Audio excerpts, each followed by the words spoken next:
everybody. I am very excited. We're going to be reading a Native American story written by a Native American whose name is Joseph Bruchac. And this is in your reader, your Houghton Mifflin reader, and it starts on page 470. So the illustrator also is a very amazing artist who studies a lot of Native American art. His name is Rocco Bavira.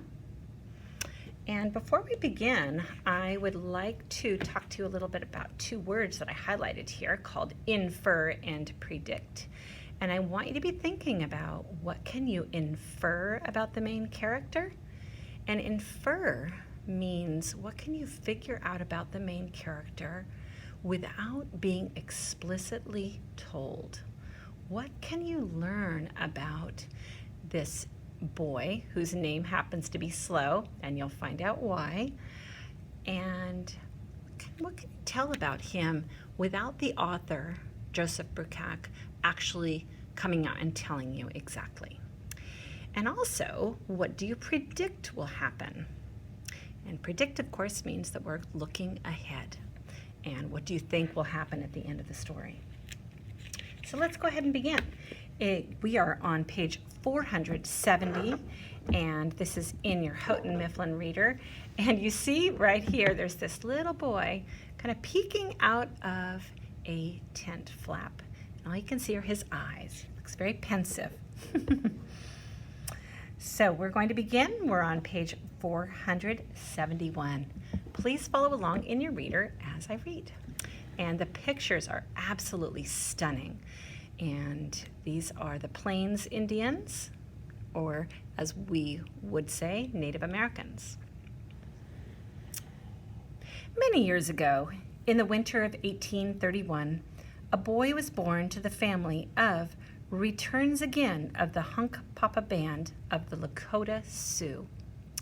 Though Returns Again loved his daughters, knowing well that women are the heart of the nation, both he and his wife gave thanks to Wakantanka for the last giving them a son. Now Returns Again said, "We have one who will hunt for his Hunkpapa people and help to protect them." But his wife smiled. "Han," she said, "we have one to follow his father's path." It was the custom in those days to give a childhood name.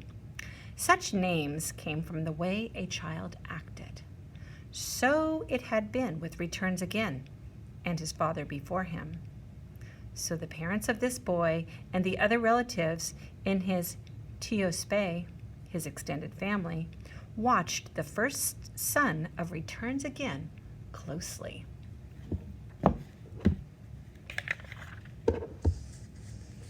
If he had tried to swallow everything he could get a hold of, as was the case with one of his cousins, they might have called him Hungry Mouth, but that was not so for this boy. If he were to take much longer eating, his Uncle Four Horns said, the food would bite him before he bites it. Perhaps, his mother thought, if he were quick in his movements and always watching things, they might call him Mouse. But that was not the case for this boy. He never did anything quickly. This son of Returns Again was always slow. "You-wee," his mother said, "come here quickly." But her son only looked at her. "Niwaho," Returns Again would say, "are you sleepy?" But it was not sleep that made their son act as he did. It was simply the way he was. Every action he took was slow. "Slonhi," his father said, "that is the name for our son." His mother agreed. "We will call him Slow." So that became his name. Slow's Uncle Four Horns would tell Slow how the horses came to the plains only in the time of Slow's grandparents, and how the horses made their lives easier than they had been in the old days. Some said that the horses were brought by the Wasikun, the white man. But Four Horns told him a different story. "Our creator, Wakantanka, loves the Lakota people," his uncle would tell him. Wakantanka saw that we had only our dogs to help us pull our travois and hunt buffalo.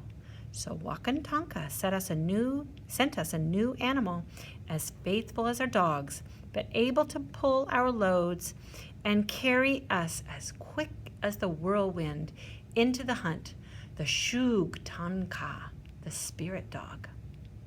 As Slow grew up, he was not happy with his name. Few boys were given names they wanted to keep. No one wanted to be known as Hungry Mouth or Curly or Runny Nose or Slow all of his life. But until a child earned his new name by having a powerful dream or by doing some brave or special deed, it could not be changed. And here we see Slow sitting by the fire, being given his name.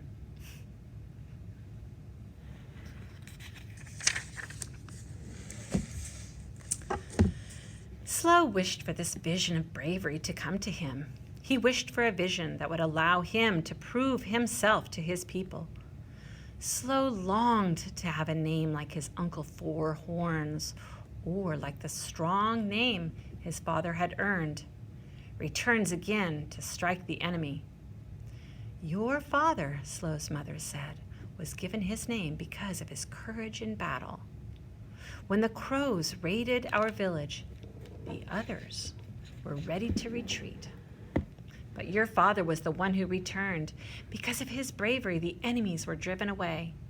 You must always help and protect your people, she continued. A true Lakota shares everything with the people. Slow listened to his mother's words, knowing how true they were. He had often seen his father return from hunting and share what he brought back with the poorest people in the village. He remembered 2 winters ago when his father returned from a raid and brought back many horses. Returns again had given all of those horses away, except for one strong gray pony, which he saved for his son. The best way, Returns again told him, to gain the respect of your people is to be both brave and wise. Slow understood those words. By the time Slow reached his 7th winter, he had gained a reputation as one of the strongest of the boys. And when it came to riding, none of the small children was more at ease on the back of a pony than the boy called Slow. These amazing illustrations.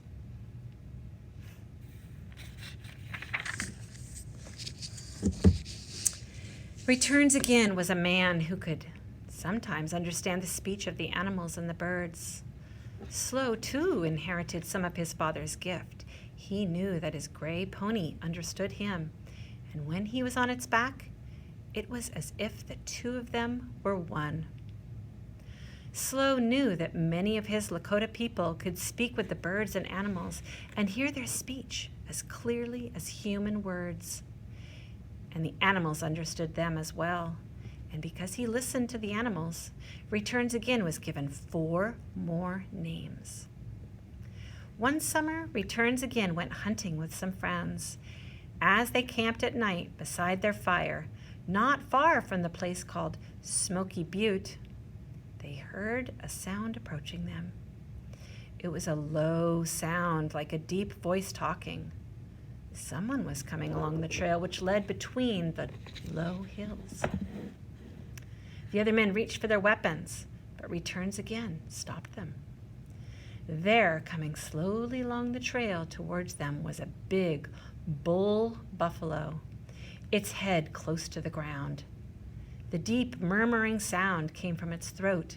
The other men could not make out what the buffalo was saying, but Returns again heard it clearly.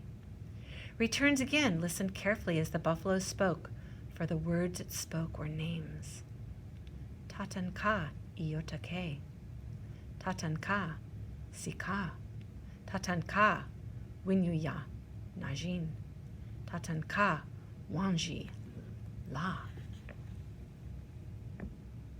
There's the bull buffalo coming.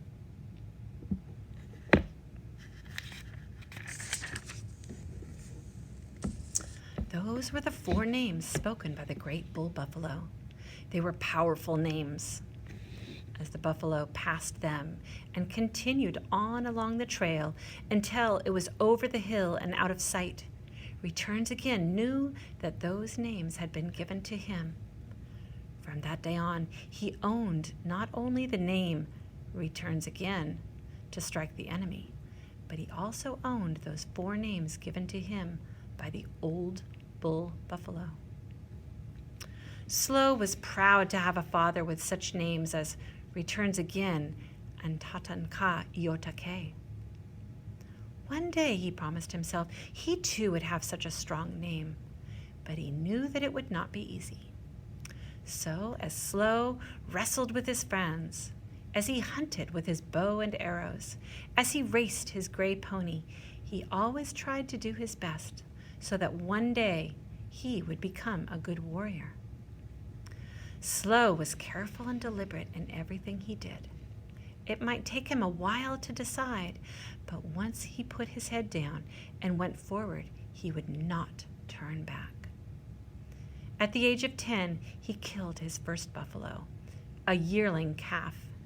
His mother skinned the buffalo calf and, with his 2 sisters helping, tanned its skin and made it into a robe for him to wear.